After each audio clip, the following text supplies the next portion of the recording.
What's up, everybody? I'm going to do a quick disassembly of this knife. This is the Broken Skull by Cold Steel. And there are other disassembly videos on this already. Nick Shabazz did one, which, you know, if you're not familiar with Nick Shabazz's channel, what are you doing with your life? Seriously. No, I'm just kidding. But if you haven't checked him out, you need to go check him out. But this is the Cold Steel Broken Skull. And we're going to take it apart because there's something in particular I wanted to mention about this knife before I do the full review. So for the disassembly, we've got a T9 Torx driver, a T6 Torx driver, and of course some Loctite and some Tough Glide, which is my preferred lubricant for these knives. So let's go ahead and get started. I'm going to go ahead and start with the pivot here with the T9. Take it apart. And although this is not going to be my review, I will end up doing a full review of this knife as well. I will say overall the construction on this knife is pretty excellent. I mean, the fit and finish I think is pretty great. I had a little issue when I first got it where the lock bar here was sticking up just a little proud of this. I don't know if you want to call that jimping or whatever you want to call that, and it was a little bothersome, but that has since worked itself out. Just the lock wearing in. So go ahead and get the handle screws out. There's one handle screw and there's two. Alright, so all the screws are out. Just got to pop this scale off here, which can be a little difficult sometimes. There we go. So got the scale off. And while I have it apart, I mean, I'll wipe it down a little bit and re-lubricate it. Now, this little metal piece is for the pocket clip to screw into the scale. So it's kind of nice that they include that. So you don't just have a metal screw going into a plastic handle scale, or G10 handle scale rather. Alright, so there we go. Set that aside. I'm going to go ahead and depress this lock and pull the blade off. Came right off. And you can see here you've got phosphor bronze washer, and underneath of that there's this very, very thin Teflon washer on either side of the blade. So we want to make sure we keep that oriented right to where the Teflon is against the blade. And the reason I really wanted to take this apart and talk about it is because of the lock here, the triad lock. And this lock, first off, I don't know if you can see how it works. You have a normal back lock right here, but they've included this stop pin as well. So basically what happens is when this locks in place, it's got that lock pin sandwiched between the blade and the lock bar. And it makes for a very, very solid lockup, and they argue, Cold Steel that is, argues that it's the strongest lock in the world, and I'd be inclined to agree. I don't think I've seen anything that can withstand quite as much pressure or abuse as this lock. Anyhow, go ahead and take the stop pin out, and this little pin just because I know I'll lose it. There we go. And we'll pull the lock bar off. What I wanted to talk about was this spring right here. The way this came from the factory, this spring had a lot more bend in it. You see where it's bent?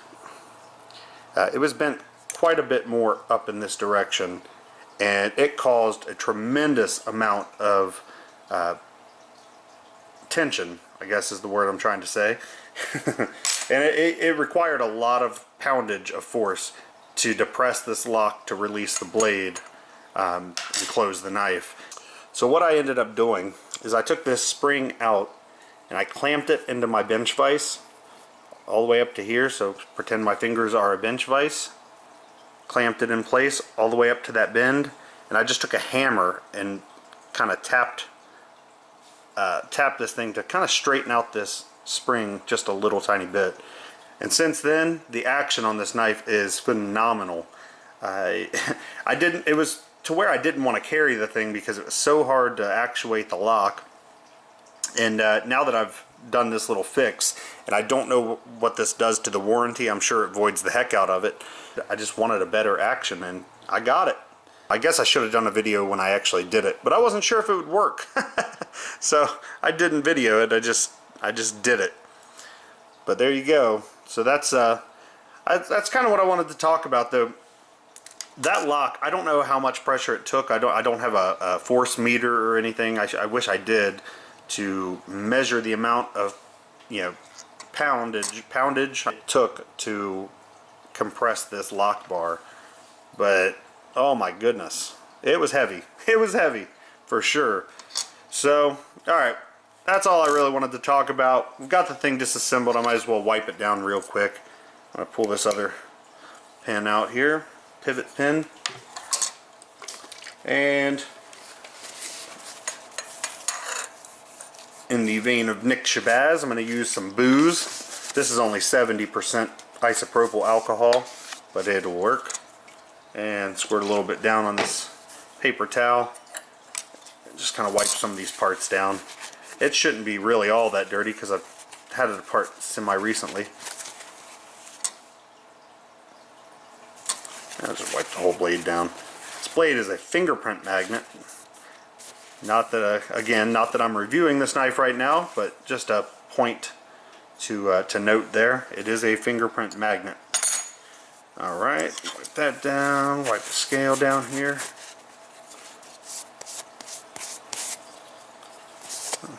Good enough. And this one down. Sorry, I'm trying to think of what else to say. I mean, I really don't want to blow the whole review here talking about this knife. I think I've pretty much formulated my opinion on it, but I just want to give it a little bit more time in the pocket and a little bit more use before I say my overall feelings towards this knife. That is coming soon, though. I can guarantee you that. I'm pretty sure I have an idea of where I fall on how I feel for this knife, but we'll just let that be a secret for now.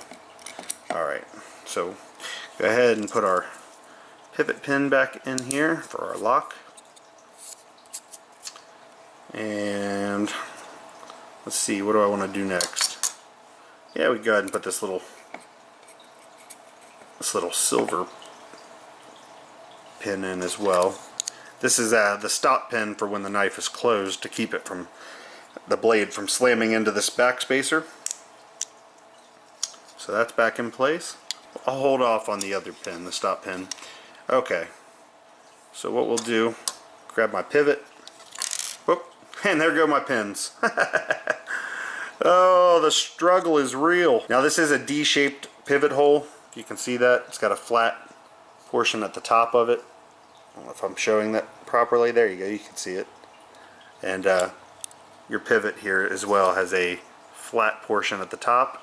So you want to make sure it's oriented properly. It won't go in any other way. Alright, so we get that in there. And I'm going to go ahead and open up my Tough Glide here. Guess I didn't end up needing those Q-tips after all. No big deal. Put a little bit of oil there on the G10 and on the pivot column itself.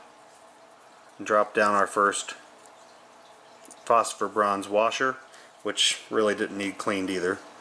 Like I said, I just had this thing apart, I don't know, a couple days ago. Alright, put a little more lubrication on to that washer and then drop the Teflon washer on. So there we go. We're getting there. You know, when you're doing this without the video, the camera going, it really is quite a bit easier. Actually, you know what, I think I'll go ahead and put these pins all back in.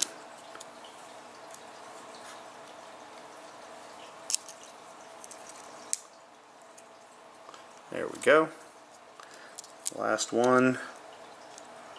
And we'll throw the lock bar on. Actually, one thing I should do, I should keep this stop pin out for now. There we go. Now we'll be good. Alright, throw the lock bar back on. And I'll kind of depress the lock bar a little bit here to put that stop pin back in place. It's just easier to do with the lock bar out, or lock bar in. There we go.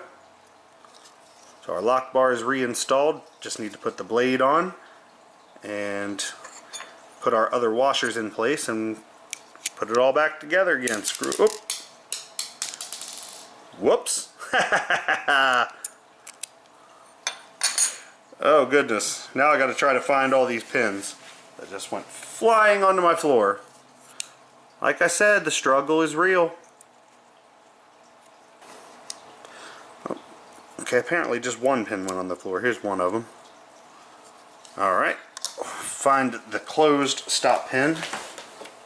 I was fortunate enough to actually find it. Excellent. Alright, let's try this all over again. Put this silver pin back in place. So, I think maybe I'll add a little bit more lubrication to this Teflon washer. I'm not afraid of lubrication. Alright, and then we'll throw the blade in place here. Well, don't throw it, but we'll place it where it belongs. And there goes my pin again. That little guy loves to get away from you. Probably would have been a good idea to put some grease in here, but that's okay. We're already in the home stretch.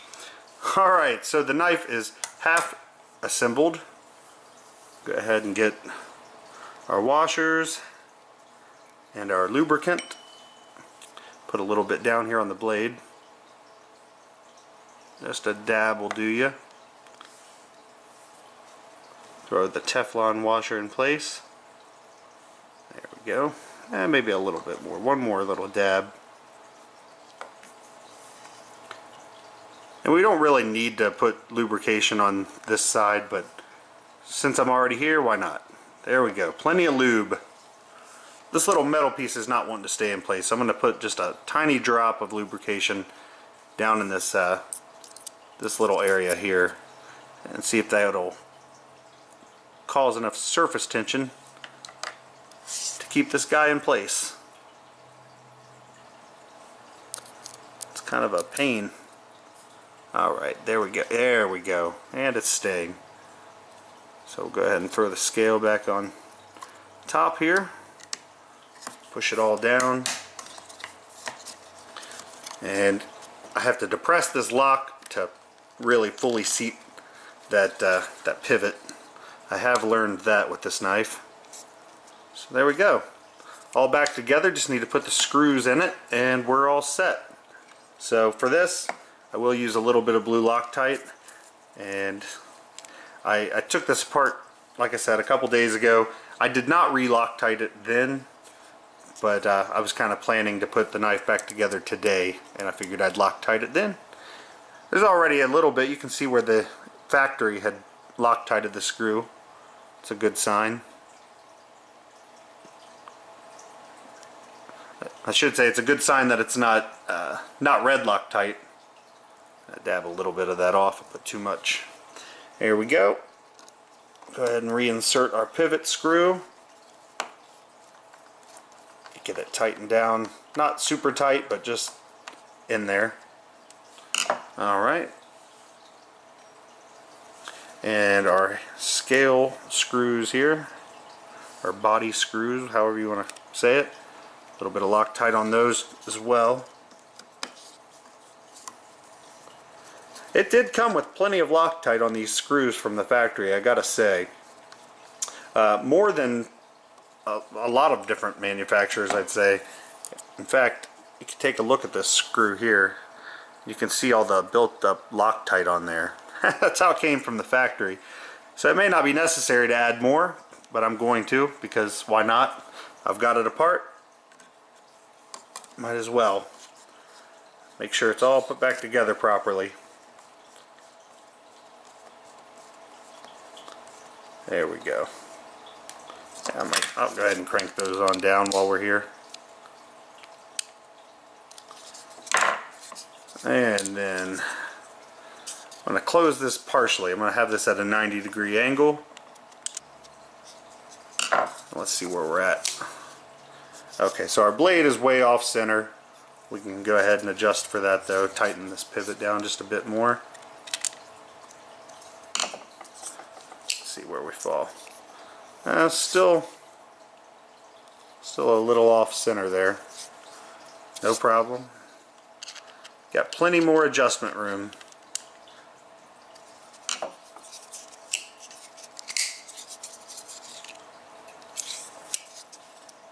Well, now I think I tightened it too much. You do have to fiddle with this knife a bit to get that pivot just right. It's still not perfect, but it's getting closer.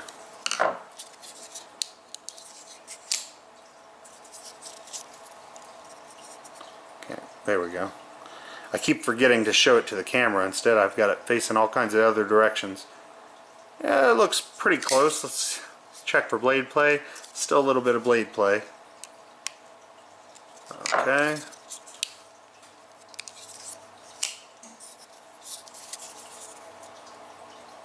Yep, it went off center again. Alright, well, here's what I'll do. I will loosen this pivot screw back out quite a bit. At least a couple of big turns here.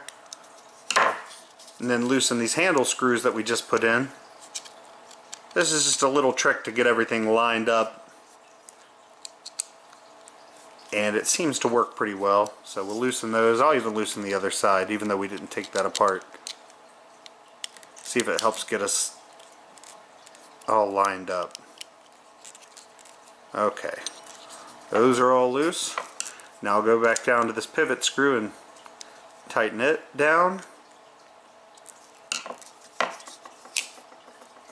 And that looks like it might end up being good. So go ahead and tighten these body screws back down again. Apologize for the unprofessional nature of this video. It's just, I wasn't really planning on doing this video today, but I figure, why not? I had a little spare time. Why not go ahead and talk about this knife a little bit. No play. Let's check for centering here. I don't know, what do you guys think? I think that looks pretty close. I'm going to call that good. That looks pretty close to perfect. And the action on this thing is so great now. I can even use my index finger here to depress the lock. That's how much softer this lock spring is. And it's not really diminishing any of the lock's strength. It really isn't, because you have this stop pin in here sandwiching between the blade and the lock bar. Even if this spring's a little bit looser, it's no big deal. All that spring is now doing is keeping that lock bar jammed down in there, which it doesn't really require a whole lot of strength to do that. So awesome, that's it. It's all back together. Oh my goodness, I apologize again. Man, I'm all over the place for this video, but I do appreciate you guys stopping by and coming along for the ride. I hope you found some level of enjoyment in it. If you did, please go down below and give me a thumbs up. And if you haven't already, please subscribe. Also, maybe I'll leave a link down below to Nick Shabazz's channel, since I talked about him so much in this video. And you guys go over there and check out his channel as well, if you haven't already. So that's it, guys. Thank you so much for watching, and I will catch you guys on the next video. See ya.